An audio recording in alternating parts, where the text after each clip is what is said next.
Hello guys, तो जय माता दी। तो ये था भाई मेरा कुछ कंजक वाला दिन। तो हमारे यहाँ अष्टमी करते, तो मैंने अष्टमी ही की थी। तो सबसे पहले मैं मॉर्निंग में 6 o'clock से पहले ही मतलब उठ गई थी और मैंने आलू एंड जो चने थे ब्लैक ग्राम उनको बॉईल करने रख दिया था। तो सबसे पहले मैंने उठते ही गैस साफ़ की थी, किचन साफ़ की थी। ऑल्दो मैं किचन रात को ही क्लीन करके सोती हूँ, बट मॉर्निंग में से थोड़ा सा वाइप करना होता है। देन मैंने ये रखने के बाद बॉईल होते रहे, फिर मैंने बेसिक अपनी जो क्लीनिंग प्रोसेस होता है अपना वो स्टार्ट कर दिया था, बिकॉज सफाई भी बहुत ज़रूरी थी। आफ्टर दैट मेरे आलू हो गए थे बॉईल, मैंने कर ली थी, मतलब सब काम होने के बाद मैं आ गई थी। I was back to kitchen at 7 o'clock। Then मैंने सब्ज़ी की प्रिपरेशन की, तो मैंने डाला ज़ीरा तेज़ पत्ता गर्म तेल में। फिर मैंने टमाटो की प्यूरी बना ली थी, वो डाल दी। भुनने के बाद ज़ीरा ब्लैक थोड़ा सा होने के बाद फिर मैंने थोड़े से ना टमाटोज़ को अलग से ना चॉप भी कर लेता, मतलब मोटा मोटा, जैसे वो भंडारे वाली सब्जी टाइप जो टेस्ट होता है उसके लिए। देन उसके बाद मैंने मसाले को थोड़ा सा तैयार होने दिया, और जब मेरा मसाला रेडी हो गया था तो मैंने डाल दिया आलू। आलू डालने के बाद फिर मैंने इसमें थोड़ा सा वाटर भी ऐड किया। फिर मैंने थोड़ी सी कस्तूरी मेथी भी ऐड की। ठीक है, थोड़ा सा पतला ही रखना था सब्जी को इनिशियली, बिकॉज वरना वो बाद में ना गाढ़ी हो जाती है बहुत ज़्यादा। अब मैं ये कर रही हूँ तैयारी अपने काले चने की। तो मैंने डाला अगेन तेज़ पत्ता एंड जीरा, और उसको भूनने के बाद मैंने अपने बॉइल्ड जो चने थे वो डाल दिए कुकर में। फिर थोड़ा सा पानी और थोड़े से ना बेसिक मसाले की एक प्यूरी सी बना के ऊपर से डाल दी थी। देन उसके बाद मैंने इनको कुक होने दिया स्लो गैस पे ही।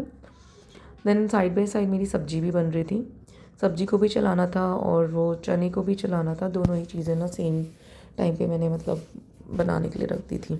सब्जी में भी बॉईल आ रहा था, सब्जी को भी चलाना पड़ रहा था बीच बीच में। फिर सब्जी रेडी हो गई तो मैंने डाल दिया हरा धनिया। उसके बाद मेरी सब्जी हो गई थी रेडी। देन उसके बाद मेरे चने भी रेडी हो गए थे।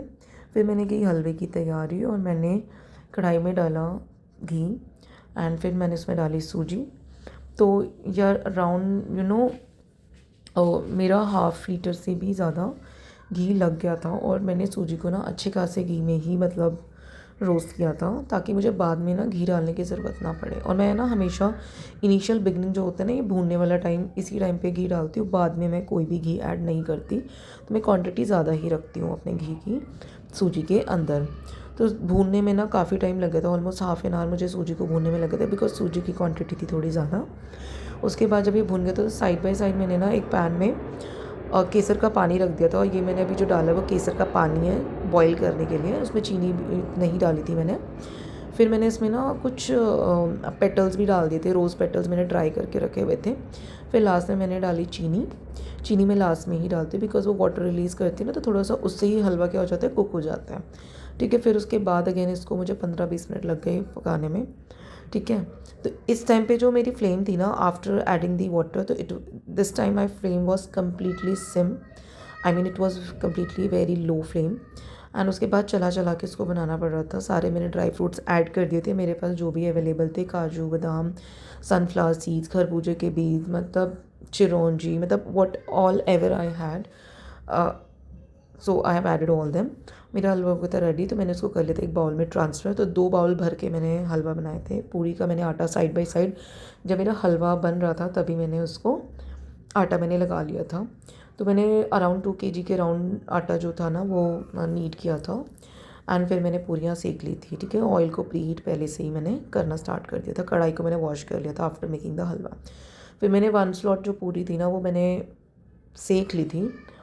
फिर उसके बाद मुझे बीच में ही पूजा करनी थी, बिकॉज बच्चे आ गए थे, कन्याएं आ गई थी, और देवर उनमें से कुछ तो ऐसे भी थे कि दीदी भूख लग रही है, मुझे बहुत भूख लग रही है। तो it was already 8:45 at this time when I was doing my all this preparation, and I was all set with my preparation also and ready for everything. बस जो थिंग थी ना कि मतलब जो चीज़ थी ये कि भाई मेरी पूरियाँ रेडी नहीं थी, बस वो मैंने की। फिर उसके बाद मैंने पूजा की, जोत लगाई, भगवान को भोग लगाया। ठीक है, उसके बाद फिर मेरे हस्बैंड ने कन्याओं को खाना दिया, मैंने भी दिया साथ में। फिर गरम गरम पूरियाँ उतारती गई और बच्चों को मैं देती गई। एक स्लॉट जो था उससे मैंने सबको दे दिया था, टीका लगाया, उनके पाँव धुलाए, और मतलब कन्याओं को खाना पीना सब कुछ दिया, और मैं साथ साथ पूरियाँ देती जा रही थी, क्योंकि पूरी साथ साथ गरम खाएँ तो ज़्यादा ठीक है, तो टेस्ट भी रहता है। और भाई आई वॉज हैप्पी दैट मैंने से 9 या 10 पीपल्स को एक्सपेक्ट किया था, 10 to 12 people I expected, but 21 girls came to my house and filled my house with the joy, and I was so happy. ठीक है। और फिर उसके बाद जो बॉयज़ बचे थे हमने उनको भी सर्विंग पे लगा लिया था और मैंने ठंडा पानी भी बच्चों के लिए रख दिया था, ग्लासेस वगैरह सब कुछ अरेंज करके सब कुछ रखा था। फिर सब जब सारी कन्याएं चली गई थी भाभी के घर पे, तो बॉयज़ को फिर लास्ट में मैंने खिलाया, जो 4 बॉयज़ थे, फिर उनको भेजा और उसके बाद फिर हमने खाना खाया, जो भी मेरी भाभी वगैरह थी उन सब ने मिल के खाया और फिर इस तरीके से मेरा दिन अच्छा गया।